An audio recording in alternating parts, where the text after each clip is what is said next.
Soy la mujer más feliz del mundo, ya que por fin he vuelto a recuperar la sonrisa que había perdido años atrás. Hubo un tiempo en el que ya no me gustaba la vida que tenía. Todos los días tenía que hacer todas las labores de la casa y sin un solo minuto de descanso, ya que, si no cumplía mis labores, cosas malas me pasaban. Con cada error que hacía, tenía que aguantar un insulto, una agresión, una marca en mi cuerpo o un castigo severo por parte de mi esposo. Esto provocaba en mí una enorme tristeza, donde lo único que quería era estar encerrada para que no me hiciera nada, pero aún así me iba peor. Hasta que un día vi que él salía de la casa con una maleta para subirse a su auto, lo que me daba a entender que se iba a un viaje relacionado con su trabajo y no volvería en un mes. Aunque él se fuera a eso, no me levantaba el ánimo. Por ahora, mientras estaba acomodando unas cosas en la sala, vi que en la televisión la serie que estaba viendo era interrumpida por una noticia de última hora en la cual hablaban de que un hombre había muerto por un accidente de tránsito. No me sorprendí cuando mencionaron el nombre de mi esposo, ya que mi primera reacción fue de alegría a la vez que sostenía una llave inglesa, la cual usé para sabotear el sistema de líquido de frenos del carro. La señora Penélope toma un café con una porción de torta de limón como todos los días, de lunes a viernes a las 5 de la tarde. Es puntual, es un rito, una costumbre que solía tener con su esposo ya muerto hace unos años. Ahora, ya pasada de los 40 años, y viuda hace más de 5, sigue manteniendo esa rutina. Toma tranquila el café, siempre en el mismo bar elegante de ese pequeño barrio de Buenos Aires, siempre en la misma mesa, si está ocupada espera que se habilite. Le gusta que siempre la atienda el señor Bledur. Aunque nunca se lo dijo, hay cosas en su manera de andar, de mirar, que le recuerdan mucho a su marido. Una vez sentada hace la orden, que el señor Bledur ya conoce de memoria, y finalmente se relaja por 1 o 2 horas y toma su café, cada tanto voltea su cabeza y mira para los costados, como si esperara que de pronto apareciera su marido y le dijera que simplemente se retrasó. El señor Bledur suele mirarla con lástima, sabe de su pérdida, y aunque nunca se lo dijo, él también es viudo y de vez en cuando siente ganas de sacarse el delantal de mozo para poder sentarse junto a ella con una taza de café y entonces poder conocerla. Está casi seguro que podrían llevarse muy bien. Es viernes y la señora se dirige al bar. Los viernes el café sabe un poco más amargo que de costumbre, quizás porque sabe que no regresará hasta pasado el fin de semana. En el camino se detiene y observa de lejos a un joven lustrador de zapatos, que también tiene una canasta con algunos ramos de flores para vender. Él se percata y le sonríe, ella se sonroja, él finalmente se levanta de su asiento y tomando una rosa se le acerca. Buenas tardes, que tenga usted un buen día, le da la rosa y vuelve a sonreír. La señora Penélope también sonríe y sigue su camino, da algunos pasos pero voltea y vuelve al joven. ¿Hasta qué hora trabaja, joven? No tengo horario, podría cerrar ahora si quisiera. Oh, no sé si esto le puede parecer atrevido, pero me dirijo a tomar un café y creo que tal vez hoy, me gustaría algo de compañía, duda. Con mucho gusto, responde él sonriendo y comienza a recoger sus cosas. El señor Bledur espera nervioso, la señora lleva unos minutos retrasada. Esta vez está decidido, va a sentarse junto a ella y a entablar una conversación. Piensa en eso cuando de pronto la ve entrar con el joven. Luciano tiene 20 años, y aunque es argentino el resto de su familia proviene de Italia, y se instalaron en Buenos Aires hace ya algunos años durante la inmigración europea. Para ganarse la vida lustra zapatos, vende flores y realiza algunas otras tareas, pero a lo que realmente quiere dedicarse es a pintar, él se sabe un artista. El señor Bledur les sonríe débilmente y los dirige a la mesa de siempre, la señora Penélope pide un café con una porción de torta de limón, Luciano pide una copa de vino blanco. Luciano seduce sin quererlo, es algo en su mirada, en sus palabras. La tarde pasa rápido, se despiden, y a partir de entonces vuelven a verse todos los días, de lunes a viernes a la hora del café. La relación crece, es indiscreta, la señora Penélope sabe que supera a Luciano en edad por más del doble. Luciano también lo sabe, pero no le importa.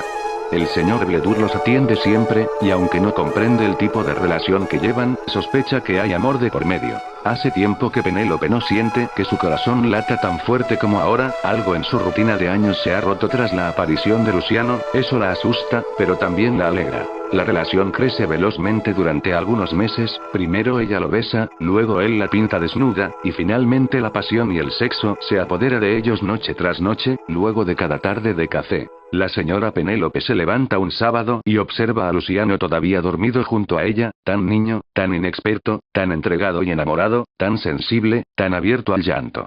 Se levanta sin hacer ruido, se dirige al baño y se mira al espejo. Algo en ella se rompe, algo en su interior, una grieta irreparable, un vacío que en realidad nunca dejó de tener, siente asco de sí misma, recuerda a su esposo y una gran depresión la invade como hace años atrás. El alma comienza a quebrársele, quiere gritar, pero no tiene voz, solo un llanto mudo. Cierra la puerta del baño con llave, llena la bañera con agua y se sumerge desnuda, completa, y no vuelve a salir. Meses después, Luciano vuelve al bar todos los días de lunes a viernes a las 5 de la tarde, se sienta en la mesa en la que solían sentarse, y pide un café con una porción de torta de limón. ¿Qué sabe usted de la señora Penélope? Le pregunta el señor Bledur una tarde en la que se arma de valor. Luciano se queda mudo y sorprendido por unos segundos. No creo que ella vuelva por acá, contesta finalmente mientras una lágrima delatora se arrima por uno de sus ojos. El señor Bledur asiente en silencio y se marcha. Al traer la orden vuelve con una segunda taza de café, se saca el delantal y se sienta en la mesa. Me perseguirá por siempre. En la escuela siempre recordaba los propósitos para escribir. Pero los recordé porque solo usaba dos: entretener y expresar sentimientos. Este escrito es para expresar pensamientos y sentimientos. Y los sentimientos que estoy expresando son negativos. ¿Alguna vez te has sentido como si el mundo fuera apagado y oscuro? Así es como me siento al escribir esto. Fue una noche lluviosa. No había electricidad, los transformadores aparecían en filas calle abajo. Cada uno con su propio pop único. Sentí como si la lluvia golpeara mi lado auditivo. ¿No te has sentido así? Como si pudieras oler algo, pero recuperas el sabor que viene con eso.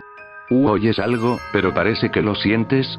Es extraña la forma en la que funciona el cerebro humano cuando se trata de sentidos. Tenía que escribir un informe, mi única opción era usar mi vieja notebook. Saqué la caja negra y polvorienta debajo de mi cama y la levanté sobre las sábanas. Me puse cómodo al conectar unos auriculares, ponerme boca abajo y poner música. Me di cuenta que cuando había seleccionado mi canción, el sistema operativo me llevó a la pantalla de inicio de sesión, pero algo estaba mal. Mi cuenta de usuario había desaparecido. La única cuenta que tenía era algo llamado $track. Sin embargo, no me importó, probablemente fue algún tipo de error de memoria al dejarlo tanto tiempo sin usar. Además, no tenía nada en esa computadora que me importara perder. Así que simplemente entré en la cuenta e intenté adivinar la contraseña. No pude pensar en nada. Escribí track, pero respondió como contraseña incorrecta. Comencé por otra palabra, pero tan pronto como coloqué an, inició. ¿Fue an la contraseña? Fue bastante extraño, pero al menos conseguí entrar. Cuando inició me sorprendió. El fondo se cambió a una cara espeluznante, pero estaba borrosa y no pude distinguirla. Parecía una niña, no podía creerlo. Abrí el explorador de Windows, deseando buscar algún audio que quedaban en la computadora porque, bueno, eso es lo que haría la mayoría de la gente. La ventana del explorador se dirigió inmediatamente a una ubicación llamada C. Tenía una carpeta llamada No. Estaba empezando a asustarme un poco por lo que pasaría. Abrí la carpeta No. Luego tenía otra carpeta, Confío. Otra carpeta llamada N estaba ubicada dentro de ella. Las carpetas formaron una frase, y cuando llegó a la carpeta T, supe que las carpetas eran algún tipo de protección. No confío en ti. Eso es lo que decían. Tenía curiosidad de todos modos, sabía que probablemente habría consecuencias en mi computadora por esto, pero no pude evitarlo. Hice clic en la última carpeta. Había un archivo llamado test.bat. Antes de ejecutarlo, hice clic derecho y lo abrí en edición. Decía lo siguiente. Attribeschool.org+s+h. Rem en el nombre de Dios, no ejecute esto cambiando los signos más, a menos. Sintiéndome rebelde, lo hice. Cambié los signos. Desearía no haberlo hecho. Lo guardé y ejecuté el archivo. Apareció otro archivo llamado school.org teniendo de carátula una calavera. Nuevamente, siendo curioso, lo abrí.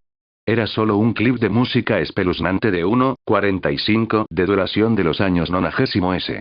¿Qué podría ser tan malo de eso? Al principio fueron un par de notas de piano que se rompieron durante un par de segundos, luego tocó algún instrumento no identificado, parecía tener una edición que no era posible en esos tiempos, siendo superada por el ruido de la estática. Entonces, tal vez fue intencionalmente una mala música en el siglo XX. Estaba intrigado, así que seguí escuchando. Se mantuvo encendida y apagada con el misterioso piano, el final me sorprendió. Sonaba como una niña de alrededor de 10 años susurrando Over, y ese fue el final. El archivo se cerró automáticamente y apareció un nuevo archivo llamado over.txt. Esto estaba más allá de mi conocimiento, porque el archivo por lotes no había planeado que el archivo OGG se cerrara ni creara un nuevo archivo de texto. Presioné el clic derecho del táctil lentamente para abrir el archivo. El piano representa la vocación. Las pequeñas notas de guitarra representan el asesinato de los testigos. La siguiente fase del piano representa el robo del transporte. La pequeña guitarra representa el hallazgo de la S, víctima, S. La siguiente fase de piano grande representa el asesinato de la S, víctima, S. El over representa el alma de la S, víctima, S. Lo que leí me asustó. El archivo OGG se abrió de nuevo, con la ventana de Audacity con el nombre te lo dije, y no pude salir. Siguió reproduciendo, supongo que de lo que estaba hablando venía por mí.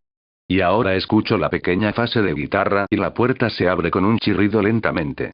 Estoy sentado con miedo mientras una sombra cubre la pantalla de mi computadora.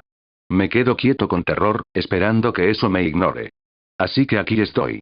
Sentado con mi computadora, escribiendo esto a tiempo real y subiéndolo a esta wiki lo antes posible, así que presiono las teclas lentamente, muy ligeramente con el temor de que la niña pueda escuchar mis toques. Solo debes saber que, en el audio, cuando escuchas a una niña pequeña susurrar o ver, estoy muerto.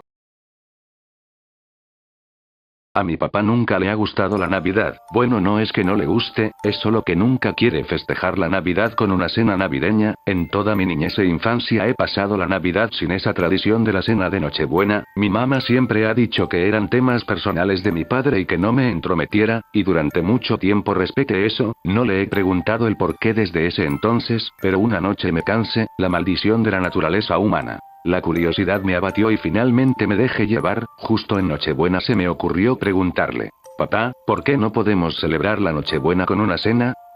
Impactado por la pregunta, no dice nada. En ese momento pensé que no me diría nada y que dejaría la conversación hasta ahí, pero me sorprendió ver que él estaba de acuerdo en decirme la verdad. Ahora no sé si fue un error el preguntarle, yo creo que no, porque desde ese entonces estamos más unidos que antes. Supongo que en cierta forma valió la pena el preguntarle, aunque me dejaría con la duda existencial de qué hay más allá después de la muerte. Luego de tomar asiento enfrente de él me sirvió una taza de café de la típica marca barata y comenzó a hablar. Yo tomé el papel del oyente. Recuerdo exactamente todo lo que sucedió esa noche de Navidad en el 86, en ese entonces. Solo tenía 14 años, ahora soy un viejo de 48 años, y aún así no logro hallar lo que en verdad sucedió ni el porqué de eso, pero desde ese entonces no me ha gustado la Navidad. Año 1986 era víspera de Navidad. Mi madre estaba preparando la mesa para la cena con toda la familia, mis abuelos, mis tías, mis tíos, mis primos pequeños y los de mi edad, todos reunidos en esa mesa, disfrutando de la fría noche de Navidad, cálidos en un mismo techo. El olor seductor del banquete navideño me reconfortaba y me emocionaba. Mi hermana pequeña, tu tía Lucky, solo estaba interesada en los regalos que recibiría esa noche. En ese entonces ella solo tenía 4 años, era como cualquier otro niño en Navidad. Aunque había algo que me desalentaba, mi padre no estaría para la cena, llegaría después de que todos los invitados se fueran, pues su trabajo lo solicitó para un viaje de negocios en una ciudad la cual quedaba a 7 horas de viaje, para esa misma noche, pero prometió que llegaría lo más rápido posible y que iba a traer el disfraz de Santa. Me imaginé que mi papá quería impresionar a los niños de la cena o en otro caso solo a tu tía, así siempre ha sido, siempre trataba de dar la mejor impresión. La mesa ya estaba lista, todo en su respectivo lugar. Luego de unos minutos habían llegado los invitados, toda la familia reunida nuevamente como era costumbre en cada año. mis tíos llegaron junto a mis primos, Peter el más pequeño de mis primos con solo 6 años de edad, y los otros Alex de 15, Juan de 12 y el mayor de todos nosotros, Brian de 17, mis abuelos llegaron después y como siempre llevaban regalos para mí y para tu tía Lucky. Luego de recibir y guardar esos regalos todos tomamos asiento en la mesa, era lo usual, primero oración y dar gracias, luego mi madre dio la noticia de que mi padre estaría ausente esa noche, luego eran los chismes e historias de mis tíos y barra o tías, mientras que mis primos y yo estábamos hablando, diciendo todo tipo de chistes e incluso algunas historias de terror. En algún momento nos llamaron la atención, debido a que no debíamos contar historias así en la mesa y menos en Navidad. Sin más vacilación, nos sirvieron y luego comenzamos con el festín navideño. Sin mentir, era delicioso. Hace tiempo que no recuerdo el sabor de la comida que hacía tu abuela, era un manjar divino. Como decía mi la cena, mi mamá guardó un plato a mi papá, y finalmente comenzó la reunión entre adultos, mientras que mis primos y yo contábamos historias de terror para distraernos. Por supuesto mi madre nos permitió hacerlo debido a que los adultos estaban en la mesa hablando sobre sus cosas, así que nos dejó contar nuestras historias de miedo. Luego 2 toques a la puerta llamaron la atención de mi madre, confundida abre la puerta y de la nada se abre paso un Santa Claus siniestro, al menos esa fue mi opinión al verlo por primera vez adentro de la casa. Al estar adentro lo primero que hizo fue pasearse en los alrededores de la casa, como si tuviera curiosidad del lugar y estuviera observando y analizando cada rincón del entorno. Cuando lo vi lo primero que pensé fue, ¿ese es el disfraz de mi padre? ¿Acaso no pudo encontrar algo mejor? En ese momento algo no me parecía normal en ese disfraz de Santa. Luego de pasearse por la casa fue a la sala y vio el sillón donde mi padre se sentaba los domingos a ver televisión, y se sentó sin más como si ese fuera su sillón. Allí se quedó durante la velada de Nochebuena, no se movió ni habló durante varias horas, solo se quedaba mirando a la nada sin reaccionar. No fue hasta que a una de mis tías se le ocurrió la brillante idea de tomarse una foto en el regazo de Santa. Al escuchar esa loca idea de parte de mi tía completamente ebria, me negué inmediatamente, al igual que mis primos mayores, que al parecer tampoco se confiaban de ese excéntrico Santa Claus. Los únicos voluntarios en la cena eran Lucky y Peter, quienes se sentaron de forma obligada al regazo de Santa. Peter parecía calmado, tranquilo y despreocupado como un pequeño niño normal, pero tu tía Lucky estaba inquieta e incluso lloraba de pavor y miedo al ver a ese horroroso Santa, berrinchaba y pataleaba para salir de calmó un poco. Mi tía rápidamente sacó la foto, que hasta el día de hoy me sigue perturbando en mis más oscuros sueños. Mi madre agarró a Lucky inmediatamente, y cuando ella se encontraba en los brazos de mi mamá se calmó. De hecho, luego de unos minutos se había quedado completamente dormida. Luego de ese extraño comportamiento de parte de tu tía Lucky todos nos fuimos sin decir nada más. Me despedí de mis primos, los cuales estaban tan confundidos como yo por esa sensación de que ese no era un Santa normal. Al ver la cara de temor y confusión de mi madre supe que ella tampoco sabía acerca de ese Santa. Ella sospechaba al igual que yo que ese sujeto no era mi padre. Finalmente todos mis familiares se fueron y mi mamá cerró la puerta delicadamente, como si ella no quisiera hacer un paso en falso que alertara al hombre que estuviera sentado en el sillón favorito de papá. Luego ella se dirigió al teléfono más cercano para llamar a la policía. Justo cuando lo tomó, el sujeto con disfraz de Santa Claus se levantó violentamente del sillón y en la bolsa de lana roja, que no me había dado cuenta que traía hasta ahora, sacó un regalo, un enorme regalo envuelto en papel de color carmesí y un listón verde muy bonito. Lo dejó cerca del árbol de Navidad y se fue hacia la puerta principal, la abrió y salió de la casa para luego desaparecer en el oscuro abismo de la villancicos y cascabeles sonando por el ambiente. Por pura curiosidad me dirigí hacia el regalo, el cual lo comencé a abrir con cuidado y dedicación. Primero desaté el listón de un suave tirón, luego comencé a desenvolver el papel de color carmesí alrededor del regalo. Luego de desenvolverlo me di cuenta que era una caja de un color carmesí eléctrico. Al abrirlo veo lo que había adentro. Me sorprendió ver que era el reloj de mi abuelo, que le había heredado a mi padre, y esta mañana antes de irse dijo que me lo daría a mí como regalo de Navidad cuando volviera del trabajo. En ese momento pude notar una sensación cálida de afecto y una corriente dulce que resbalaba por mi rostro. El símbolo del amor de un padre lo tenía adentro de esta caja junto con un mensaje escrito en una carta que decía: Feliz Navidad, hijo, lamento no haber aparecido esta noche, mándale un abrazo a tu madre y a tu hermana de mi parte, dulces sueños, con amor, papá. Pero antes de darme cuenta de lo que realmente pasó, mi madre, desconsolada, me tocó débilmente el hombro y sollozando dijo: Hijo, hablé con la policía por teléfono, tu padre falleció en un accidente de tránsito esta noche antes de la cena. Al escuchar eso, antes de llorar, me pregunto de solo una cosa en ese momento: Entonces ese sujeto en el disfraz de Santa Claus podría haber sido mi papá.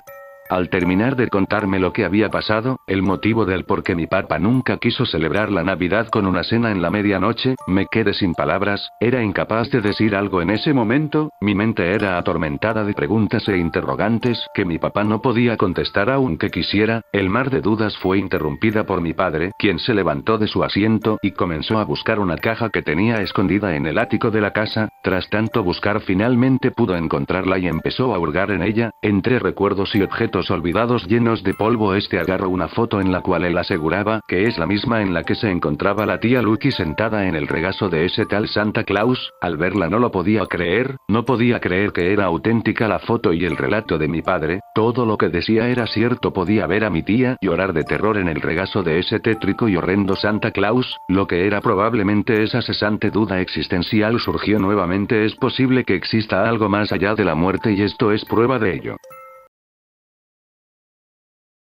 Crecí en un área donde las propiedades son tan grandes y las familias tan adineradas, que construyeron mansiones y muros encerrándose a sí mismas en sus paraísos privados, nunca interactuando con sus vecinos excepto por una rara coincidencia. Fui educado en casa hasta cumplir los 7 años, que es cuando se acaba esta historia. Pero primero, empieza a los 4 años, edad de la que tengo el primer recuerdo de cómo era mi infancia. Cuando era niño pensaba que estar aislado en la propiedad de tu familia era lo que todos los niños hacían. Cada vez que mis padres salían, yo les pedía ir con ellos, pero ellos negaban con la cabeza, explicando que solo los adultos salían de casa.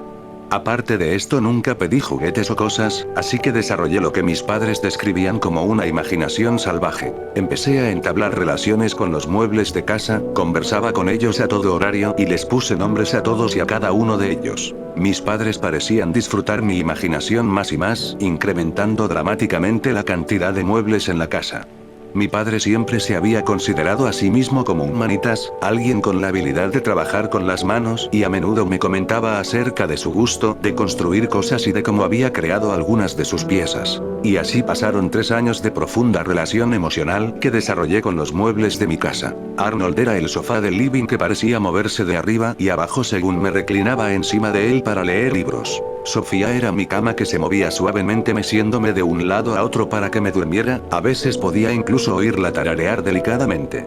Cuando posaba mi cabeza en el escritorio de mi cuarto, Claudio podía escuchar las pulsaciones de mi corazón. Constantemente hablaba con María, una silla bastante pequeña que era muy receptiva conmigo, quien hacía sonidos y vibraciones extrañas de forma espontánea. Pero por encima de todo yo le tenía mucho cariño a Leonel, el sofá grande y también el más suave de toda la casa, el que parecía imitar mi respiración. Todos los muebles eran tan suaves, tan cálidos y vivos para mí.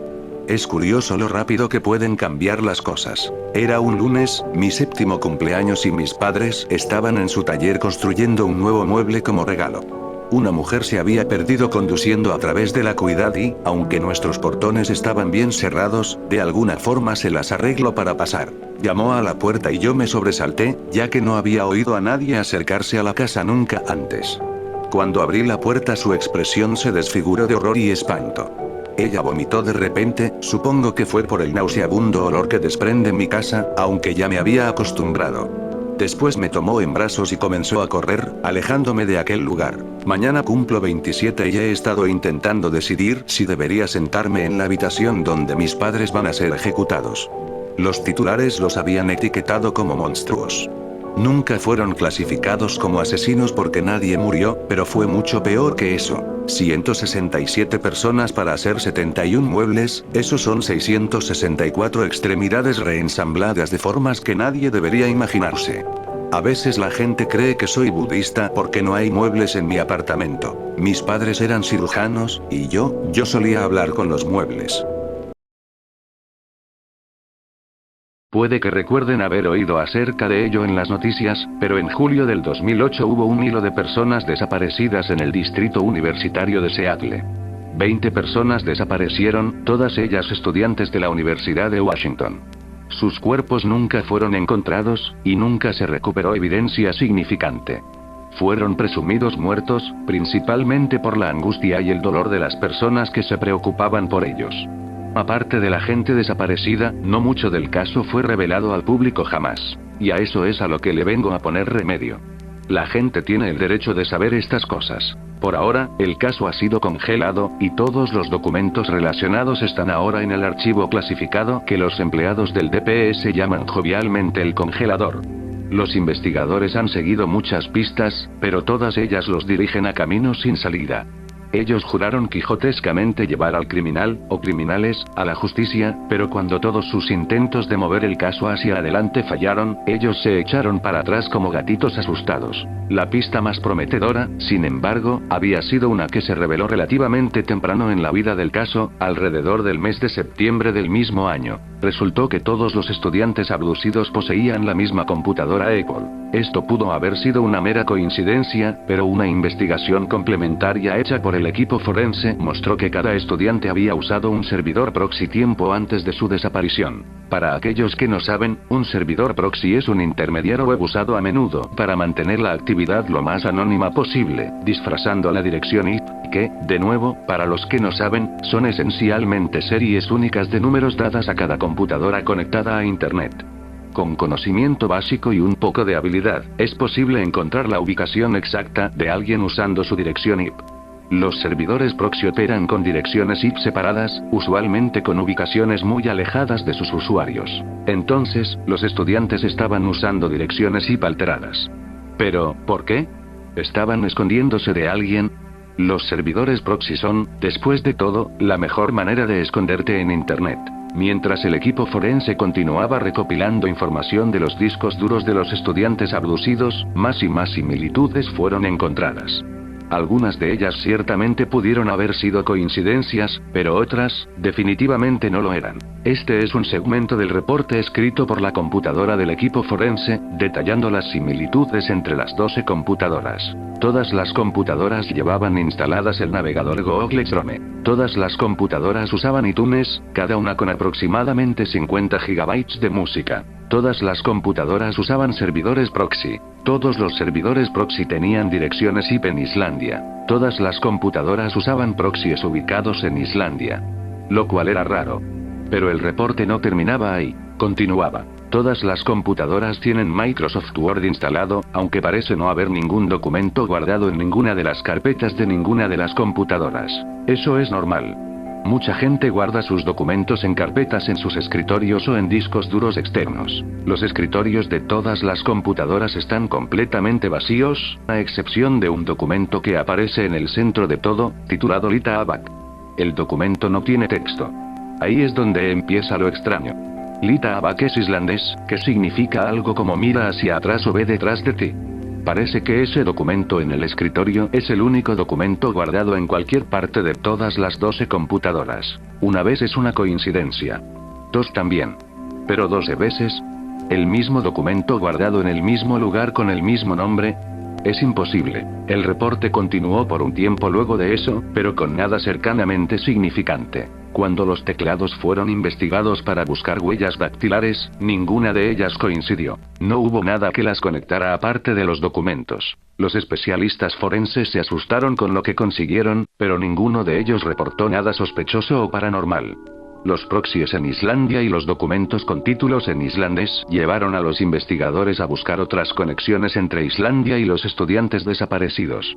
Fueron hacia sus padres, probablemente esperando encontrar que todos los estudiantes tuvieron relaciones en Islandia, o algo. Necesitaban resolver el caso. Pero, por supuesto, ninguno de ellos tenía lazos aparentes con el país. Ni familiares, ni amigos, nada. Los investigadores habían preguntado a docenas de personas, pero nada que valiera la pena fue encontrado. Estaba empezando a parecer irremediable. Y eso fue, hasta un año más tarde, en julio del 2009, cuando la Policía Nacional de Islandia en Reykjavik reportó una serie de personas desaparecidas, sin rastro alguno. Esto era lo que el DPS necesitaba. Contactaron rápidamente a la oficina en Reykjavik, y arreglaron una reunión, esperando que los casos de alguna manera coincidieran. Los investigadores de Seattle volaron hacia Islandia. Y la información que encontraron fue, simplemente, aterradora. 12 personas en Islandia se perdieron, todos estudiantes de la Universidad de Islandia. Tenían computadoras Apple. Todas ellas usaban servidores proxy. La IP de los proxies era deseable. Todas tenían Microsoft Word instalado, pero solo un documento vacío salvado en sus escritorios vacíos. ¿Pueden adivinar el título? Lita Abac.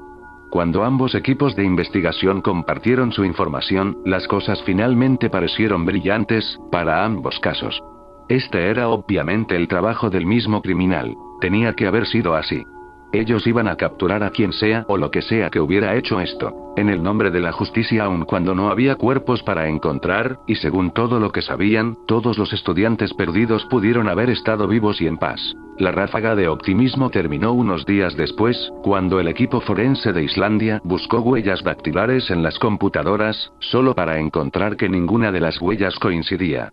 Los agentes del DPS, aunque decepcionados, no estaban sorprendidos. Una vez más, era imposible, como todo el resto. No había sospechoso aún. No había nada de evidencia. Solo había un montón de no tan coincidencias muy tenebrosas. 24 de ellas, para ser exactos. Nada más. Y ciertamente nada menos. Las pistas no dirigían a ningún lado. La búsqueda por lo que ocurrió a los estudiantes empezó una investigación policial internacional, pero no hubo ninguna otra prueba significante. Los casos, o solamente un caso único ahora, había quedado estancado. Luego de meses y meses y meses de pérdida de esperanzas, ambos, el DPS y la Policía Nacional de Islandia finalmente puso el caso como sin resolver en julio del 2012, y se olvidaron de él. Frío. Congelado. Estancado. Infructuoso. Se había terminado. Tantas cosas por la justicia. Desde entonces, ambos departamentos policiales habían tratado de olvidar el caso. Se convirtió en una memoria triste, nadie quería pensar acerca de eso. Con toda razón, y eso es todo el caso, de verdad. Estoy escribiendo esto porque estoy bastante aburrido, e imaginé que era interesante hacérselo saber a ustedes. Tengo que irme a bañar ahora. Sin embargo, antes de irme, solo quiero estar seguro de que entienden lo difícil que fue para mí lavarles el cerebro a los estudiantes haciéndolos leer mis historias. Los humanos son muy perceptivos cuando se refiere a ese tipo de cosas. Su carne lo valió, de todas maneras. Muy tierna y deliciosa, aunque todavía tengo un poquito de hambre. Lita Abac. De pequeña era muy débil. Sufría de diversas enfermedades heredadas por parte de mi madre, ella murió a causa de esto. Mi padre dedicó su vida a protegerme, a aislarme de todo con el pretexto de mantener mi salud. Pasé mi infancia encerrada en una gran casa, de largos e interminables corredores y escaleras en espiral. Tenía un gran don para el canto. Mi padre dice que lo heredé de mi abuela. Por las tardes solía cantar mientras mi padre tocaba el piano, creo que esos son los recuerdos más lindos que tengo con él. Como era inevitable, mi padre se consiguió otra mujer, mi madrastra. Ella era muy dulce conmigo, el problema era su hijo. Lo único que recuerdo de él eran sus ojos azules y sus manos. Pasaron los años, no recuerdo exactamente cuántos. Como era tradición en mi familia, la edad que poseía, era la candidata perfecta para contraer matrimonio. Mi padre rechazó numerosos candidatos, solo se quedó con quien, según él, cuidaría bien de mí. Terrible decisión. Mi hermanastro fue el elegido. Ya que no éramos parientes de sangre, no le vieron problema y la boda se realizó. De obsequio mi abuela me dio una pequeña caja musical con una pequeña bailarina de marfil que giraba lentamente al son de la delicada melodía, la cual solía ser interpretada por mi padre en el piano. Los primeros años fueron color de rosas, pero después de dar a luz mi primera hija la situación trastornó. Baila. El dulce hombre que conocí desapareció. Me trataba de inútil e idiota. Mis condiciones físicas no ayudaban mucho y me era casi imposible realizar las tareas de la casa, me fatigaba muy rápido, no soportaba tanta presión. El día que di a luz a los gemelos casi muero. Permanecí durante días en el hospital. Al salir me encontré con el infierno en casa. Mi marido me golpeó de forma brutal, después de la paliza apenas podía estirar la mano, mi piel algo morena se vio colorada de diferentes tonos de púrpura y rojo. Los años pasaban, mis hijos crecían, los golpes aumentaban. No soportaba ver llegar a mi marido borracho con otra mujer en los brazos. Mi única e inseparable compañera era mi caja musical de melodía monótona. El día que mi marido, borracho, sorprendió a mi hija mayor con un hombre, no se contuvo y les disparó a ambos. Recuerdo los gritos de los gemelos, el carmesí que se deslizaba por el suelo, el sonido de objetos que se destruían al impactar violentamente contra el suelo, los disparos posteriores que acabaron con mi hijo menor, incluso puedo verme empuñando el arma y clavándola en la garganta de mi marido. Después de esto, pasé mis últimos años en una habitación blanca y acolchada, atormentada por la melodía que retumba en mis oídos. Apenas puedo moverme, mis brazos están muy juntos en mi camisa de fuerza. No sé qué fue de mi hijo, esté donde esté, espero que esté bien. Ya no importa nada, después de todo mis pulmones comenzaron a ceder unos días atrás. Los doctores dijeron que no me quedaba mucho tiempo, pero eso ya no importa. Me alegra morir junto a mi hija, que está peinando su cabellera en una de las esquinas de la blanca habitación, y a los gemelos que juegan como siempre, pero lo que más me hace feliz es la melodía, idéntica a la de la caja musical, cantada por una dama alta y pálida, muy delgada que viste de negro. También ella se ha sentado junto a mí con sus manos frías puestas en mi rostro, y su boca contra mi oído la tararea más y más fuerte. El 12 de marzo del 2007, en el foro /b/d4chan, un usuario anónimo posteó una imagen GIF. A primera vista, extrañamente, el GIF no estaba animado. Tenía como título imapi.gif, y mostraba lo que parecía ser el dibujo de una carita feliz, solo que con ojos y boca realistas. Los que hicieron clic en él, vieron que la sonrisa se convertía en una mueca, y los ojos adoptaban una apariencia furiosa. La carita entonces gritaba fuertemente, lo suficiente para reventar tímpanos, y mostraba horribles imágenes de animales siendo torturados, violaciones, víctimas de Hiroshima, fetos abortados y cuerpos mutilados. Todos parpadeando rápidamente. Luego de 5 minutos, mostraba las palabras Have a nice day, ten buen día, y la computadora del usuario automáticamente cerraría el buscador, para luego dejar de trabajar como si un virus hubiese corrompido el disco duro. La gente cuyas computadoras acabaron infectadas, fueron encontradas en sus casas, desollados y mutilados, con una carita sonriente pintada en el suelo junto a sus cadáveres. El fundador de 4chan, M00T, ha declarado que la imagen nunca existió y que los asesinatos no tenían relación con ella. De todos modos, en algún lugar de los archivos, la imagen aún existe. Pero quienes intentan postearla son rápidamente baneados por M00T.